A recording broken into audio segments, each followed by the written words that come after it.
who's playing the cudgels?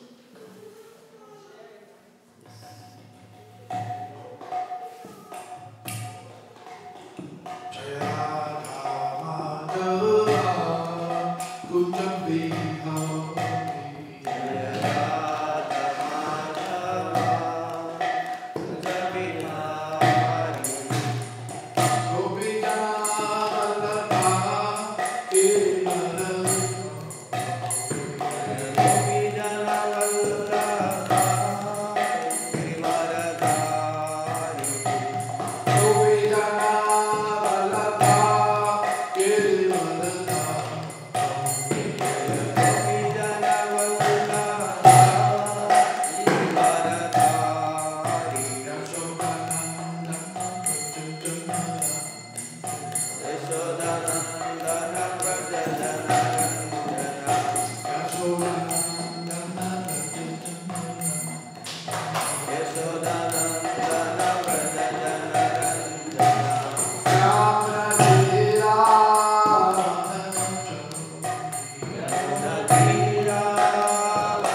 Bhāgavatam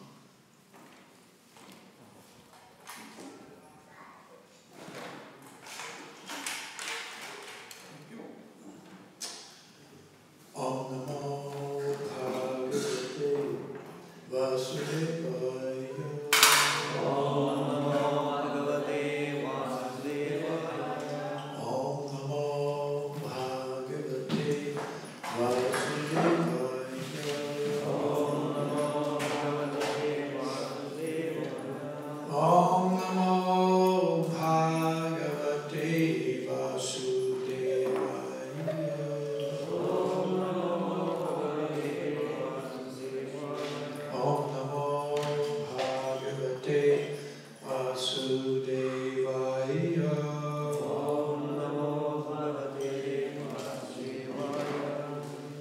Reading from Śrīmad Bhāgavatam, Canto 4.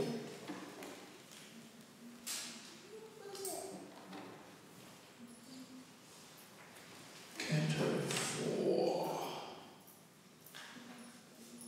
The creation of the fourth order.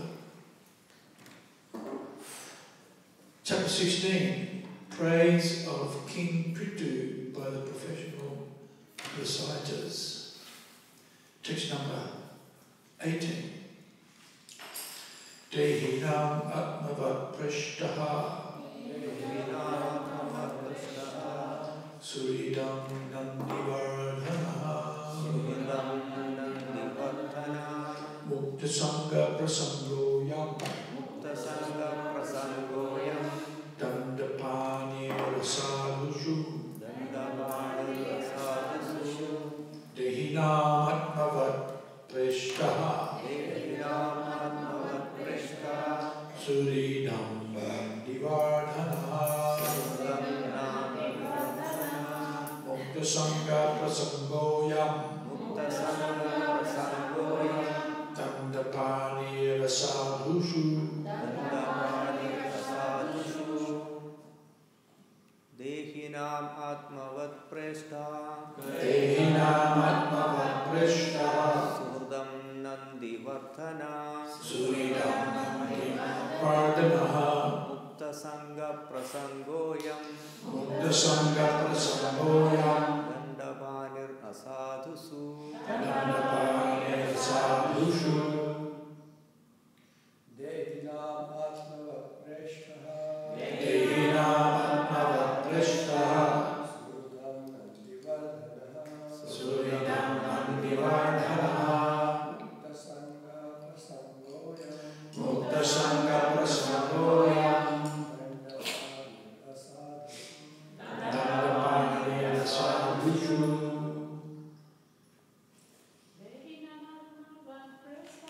Dehinam atmavat preshta Suridam nandivardhanaha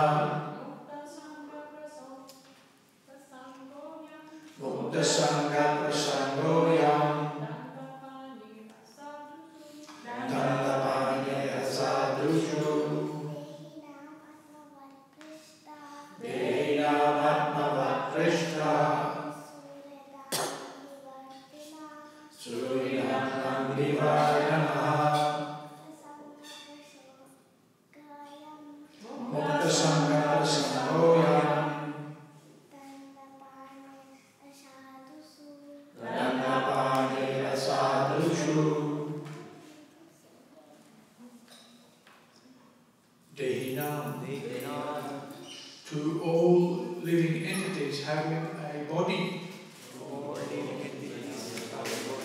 Atmavat, as himself, Prishtaha, considering dear, Suridam, of his friends, Nandivardhanaha, increasing pleasures, Mukta sangha, with persons devoid of all material contamination, Prasangha, intimately associated, Ayam, this king, Dandapani, a chastising hand, Asadhushu, to the criminals. The king will consider all embodied living entities as dear as his own self, and he will always be increasing the pleasures of his friends. Here's a magic video. Yeah, I told it, but I switched off the sound. But it's hearing my voice, and somehow opened up. Okay, Google, go to sleep.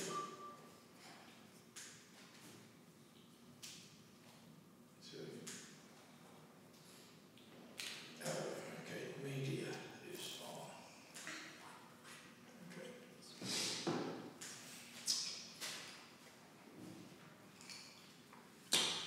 The king will consider all embodied living entities as dear as his own self, and he will always be increasing the pleasures of his friends.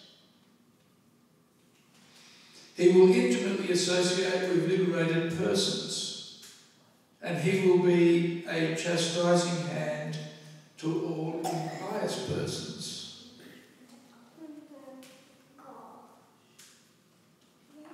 Purport.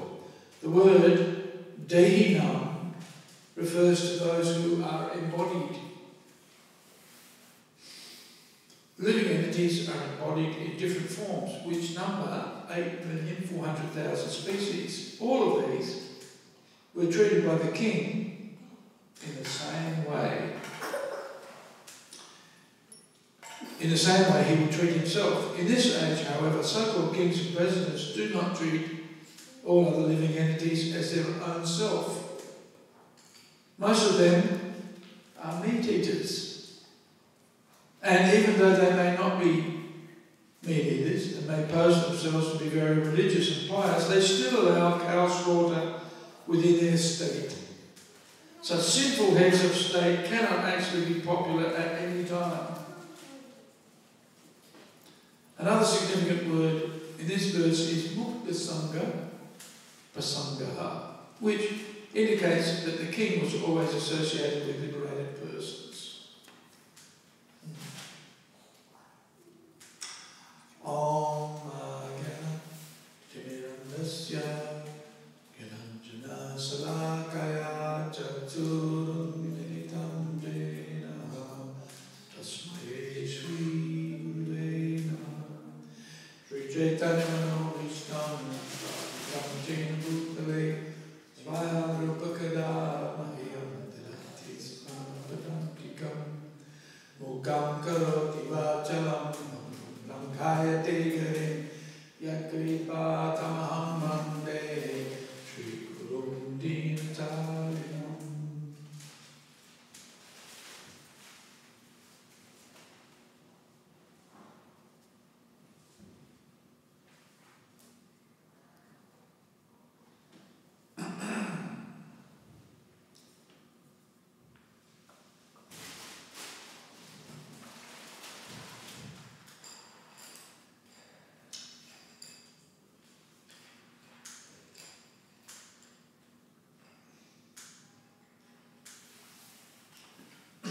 Atmava Sarvabhutesu, which is Chanakya Pandit's recommendations, and Chanakya echoes the sentiment or the mood of the Bhagavatam. One should deal with others as one would deal with oneself. We have the Christian aphorism, do unto others as you would have them do unto you. In recognition that all living entities are sentient, and they have feelings. And just as we don't like our feelings being hurt, so we shouldn't hurt the feelings of others. This is fairly commonsensical. And so, common sense. So, we should act as if a friend of everybody. Mind you, at the same time, it is mentioned here that one should dandapani asadhushu. Whilst one should be friendly to everyone at the same time, a demonstration of that friendship is that for those who are asat, right, one should dandapani,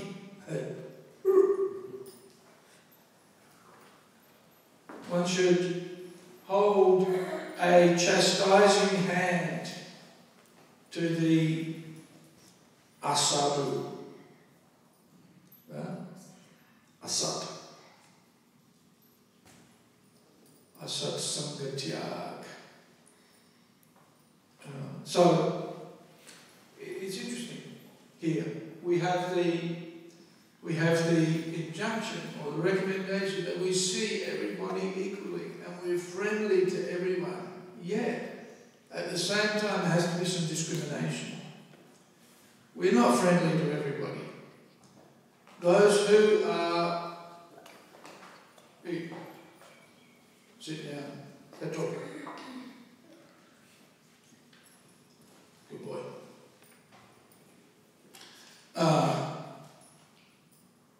Those who are behaving in a way that's unbeneficial to everyone, for themselves and for others, then the king is meant to show the hand of chastisement.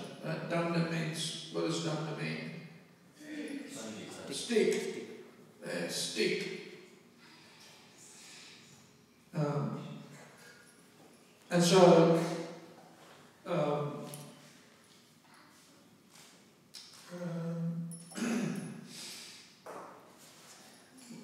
the king is like a parent who acts for the benefit and for the welfare of and for the pleasure of the family members. But if somebody is misbehaving, then they have to be chastened, chastised. For their own benefit.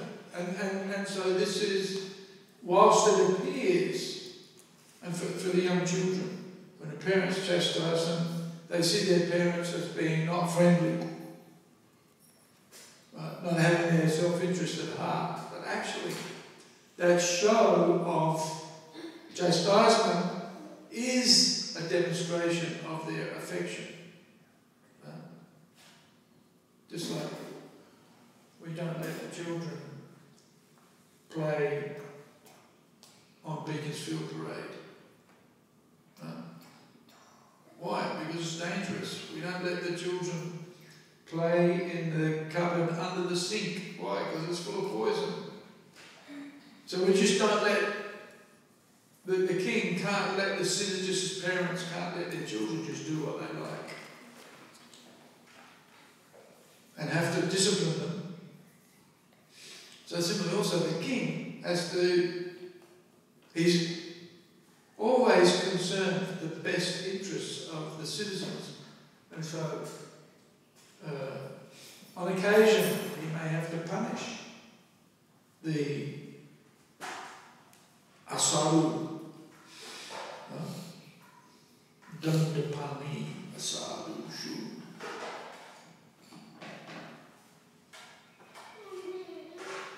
And so, law and order are important.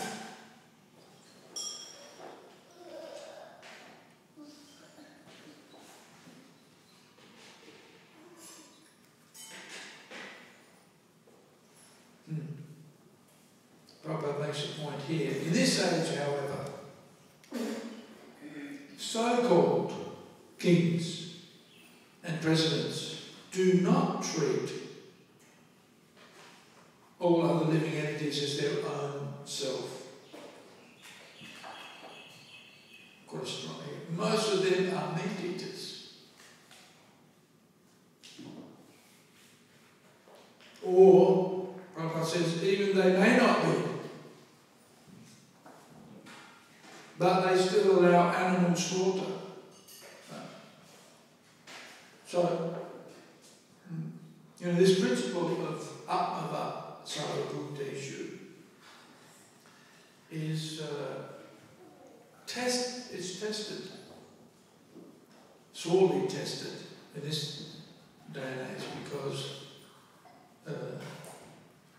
there's the allowance of the killing of animals within the kingdom, within society.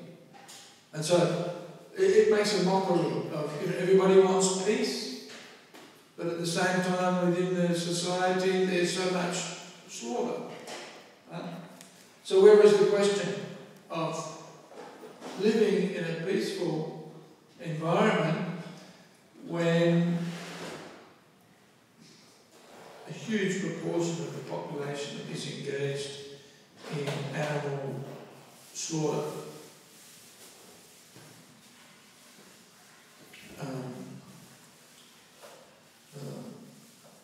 This is very inauspicious. The Kali Yuga is symptomized by so many faults.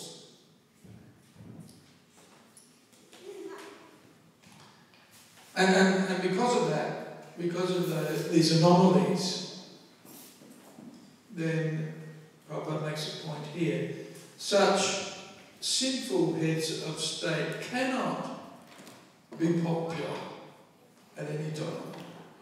Right?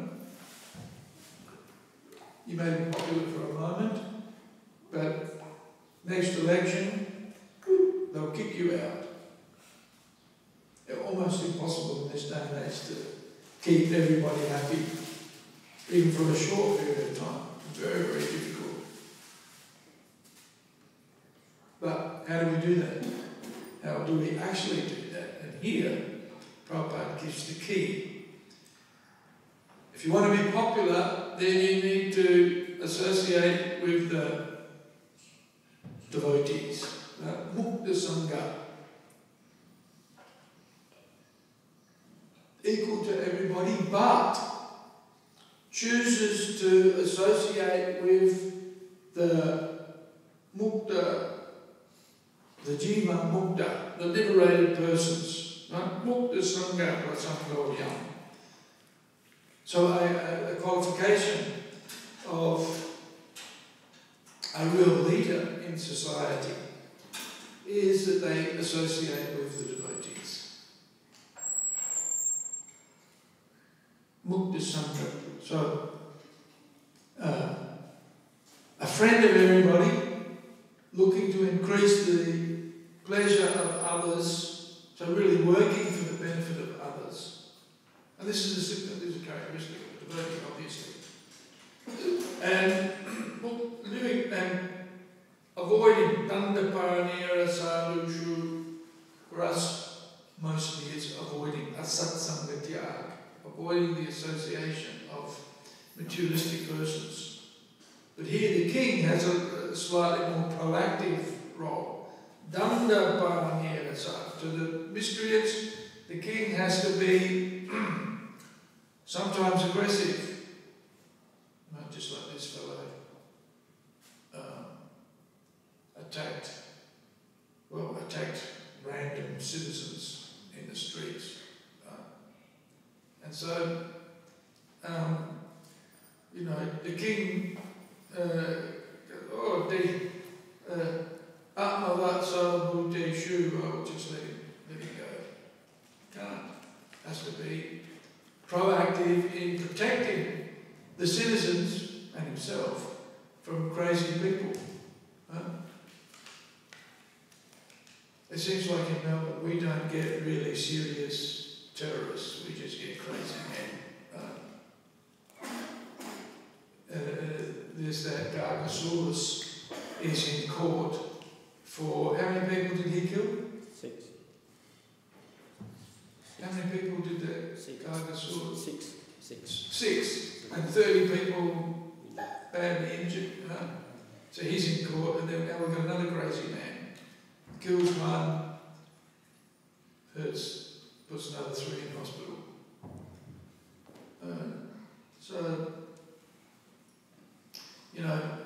If we had really serious terrorists, they do a lot more damage, which is a credit to our,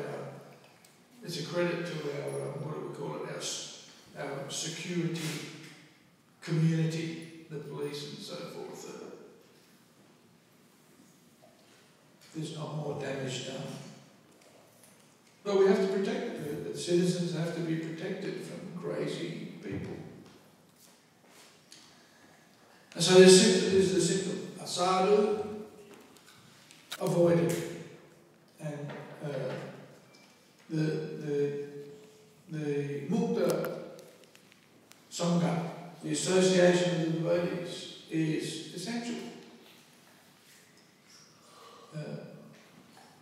Because with the association of the devotees, everyone's able to see everything from the proper perspective. People in this day and age can't see the harm and the damage that's done from slaughtering innocent animals. Well, not innocent, obviously, because they would be slaughtered if they were innocent.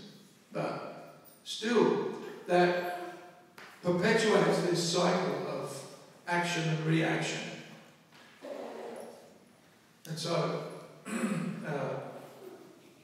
better that the citizens not be engaged in activities that are detrimental to themselves in the immediate and in the distant future. The slaughter of animals is inauspicious and unnecessary. People are just ignorant. They're ignorant of this. Just like I went to my nephew's wedding the other day, and we were, there might have been in a crowd of 150, there were half a dozen vegetarians, right? And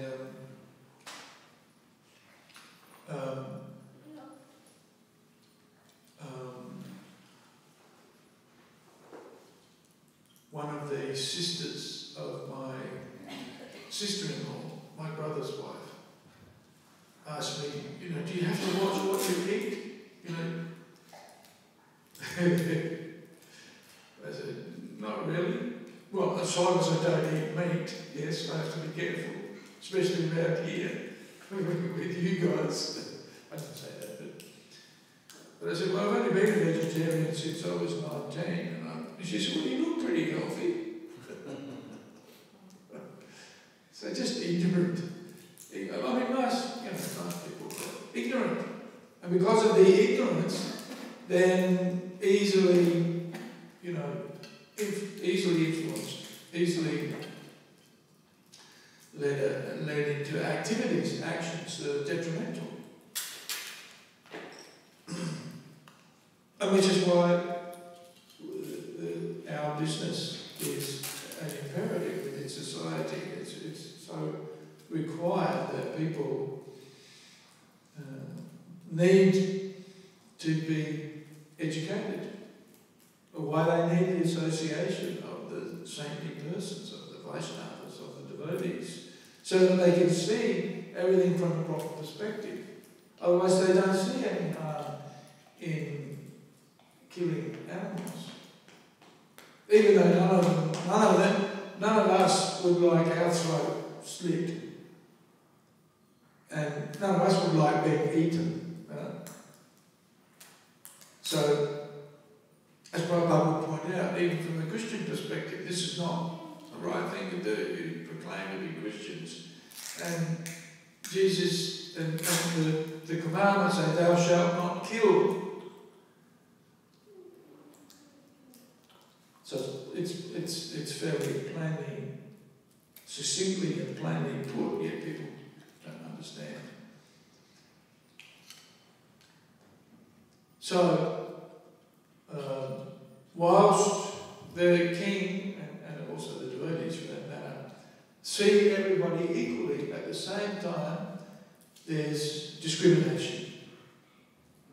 And there's an avoidance of bad association, and for the king and the administrators of society, there's a responsibility to chastise the miscreants. And so that's mentioned here. Dandapani asadushu.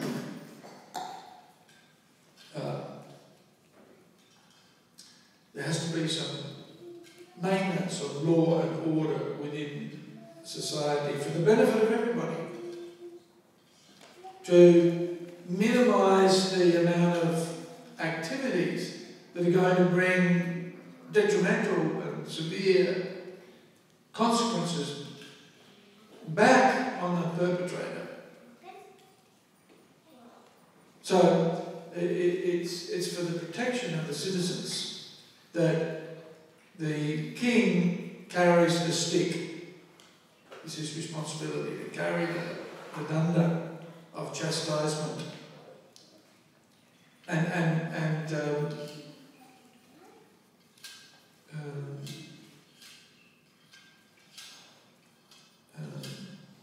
just as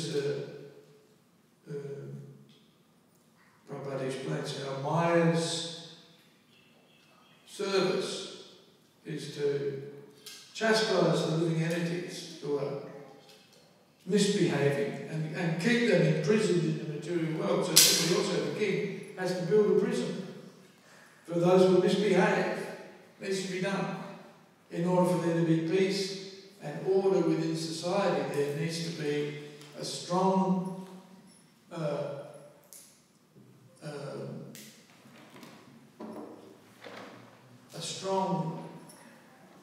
sense of law and order within the community, enforced, in our case, by the police, by the government, so that the general atmosphere is peaceful.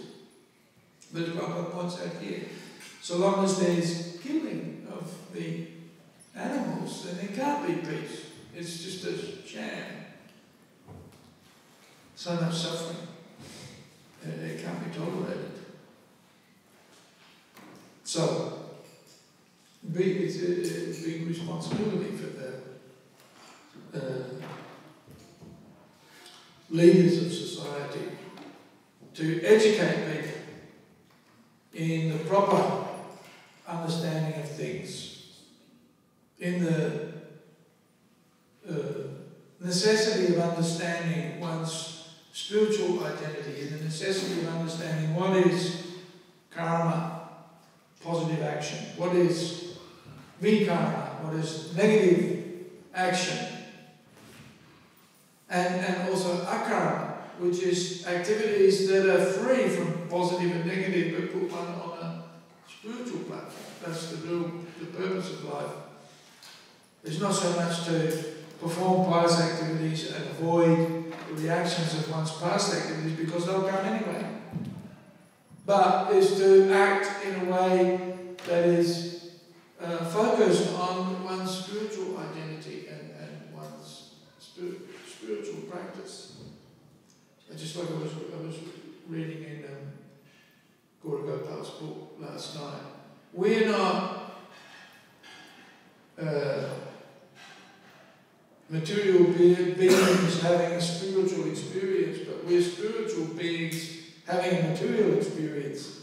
And we want to get out of the material experience and act on the platform of spiritual experience. That's real education. Unfortunately, in modern society, education is just basically on the material platform. There's no understanding of one's spiritual identity.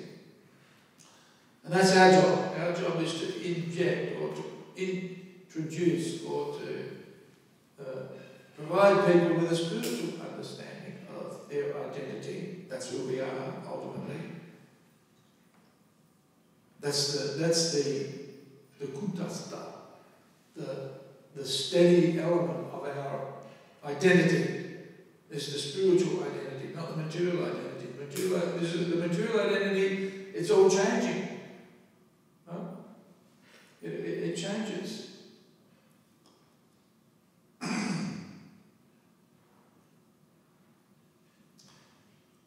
Whereas the spiritual element is the constant within the body. That's who we really are. And so we should be teaching others. You're not the body.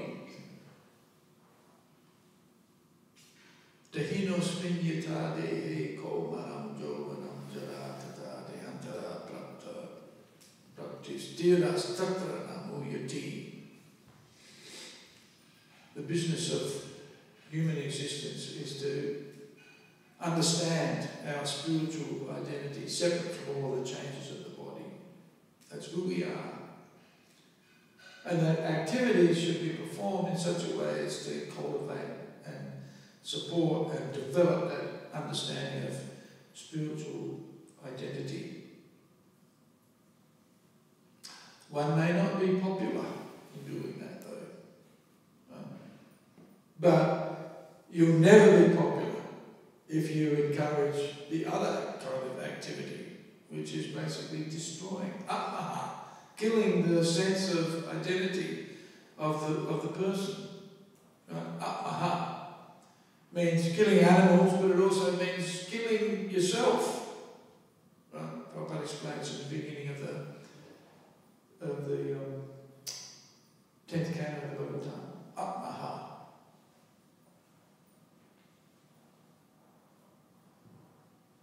And why we need to be in the association of the devotees and hear from the Śrīmad Bhāgavatam, hear from the Bhagavad Gita, hear from the Acharyas, what the real purpose of existence is, so that we can make a success of our lives.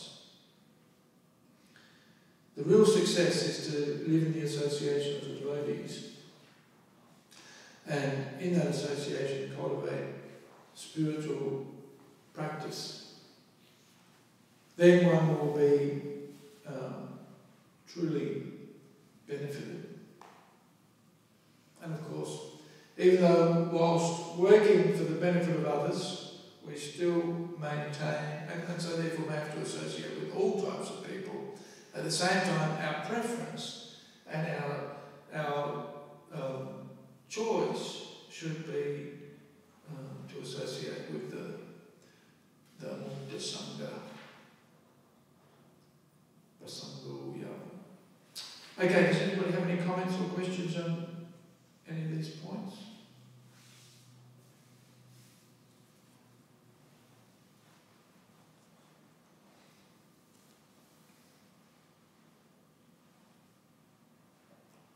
Any realizations?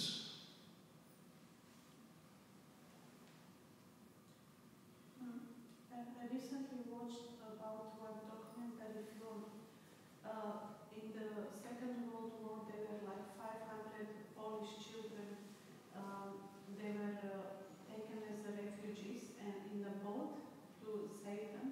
And they were going. They wanted to. The captain of the boat wanted to deliver children somewhere in some country. And they were going from all the countries. They were going and asking the government to accept them, the kings to accept them, and no one. And they end up on the end in India. And in India, and they were accepted by king, and he said, "Some of you please don't think now that you are orphan. I'm now your father." And he made everything. He educated them. He tried to preserve their culture. He didn't try to change their faith. He didn't try to change even the diet. First he was trying to give them like a spinach a lot or something, but they didn't want. So he found the cooks even to cook what they wanted to cook. He treated them really, really like we read about these kings from the Shastra.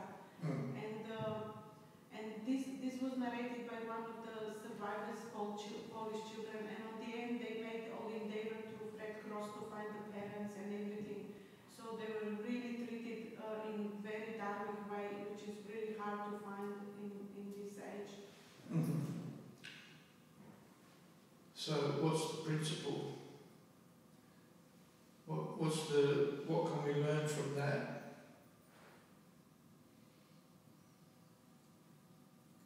Be broke down king.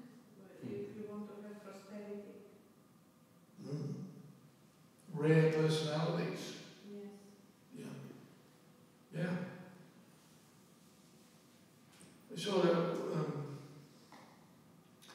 when Prabhupada was being interviewed by or was having a conversation with the Minister of Social Welfare in Victoria, and he asked him, what happens if somebody, because Prabhupada was saying, anybody can come here and eat. And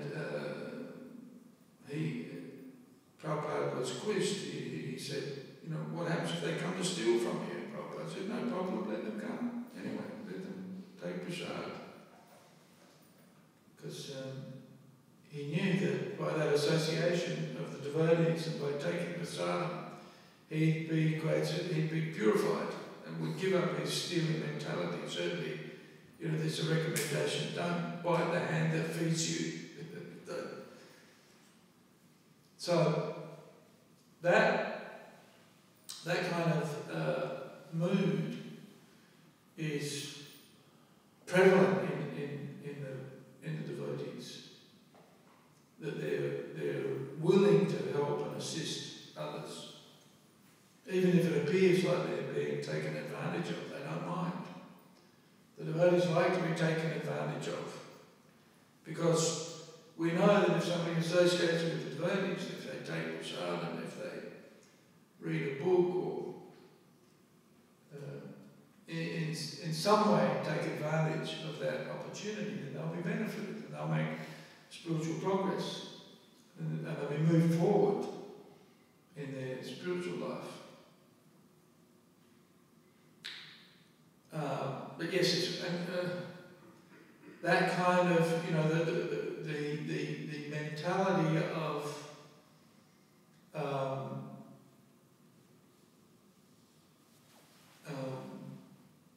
of the ordinary, of the mundane, is to look at others as if they're enemies. Atmavat, Sabha sure doesn't. It's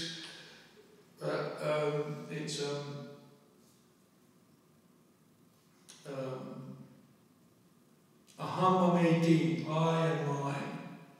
This is the general mentality. Not that we're all spirit souls and that we're all children of God, if you like, but rather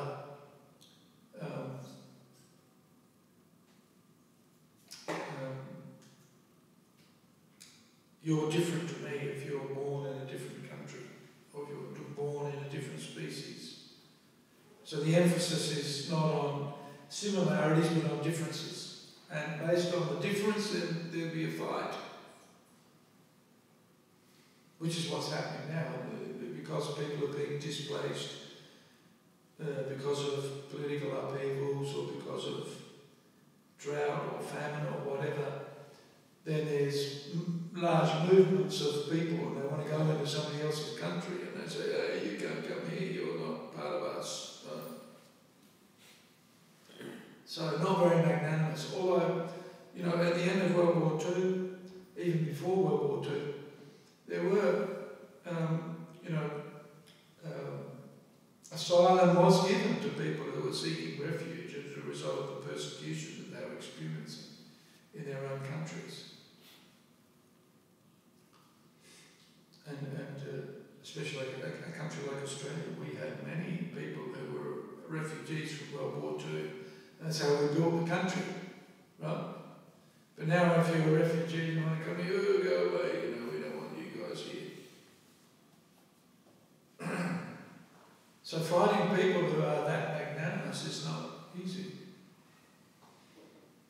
And also at the same time, one has to be careful to protect the citizenry from the infiltration of unwanted elements also. So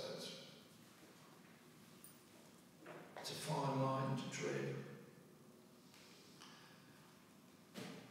Any other comments?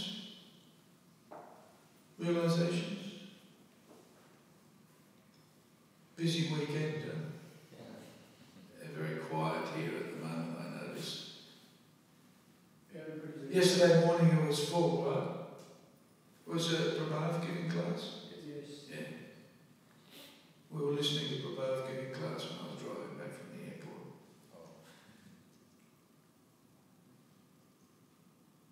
So this place was packed. Monday morning, a bit quieter. It's okay.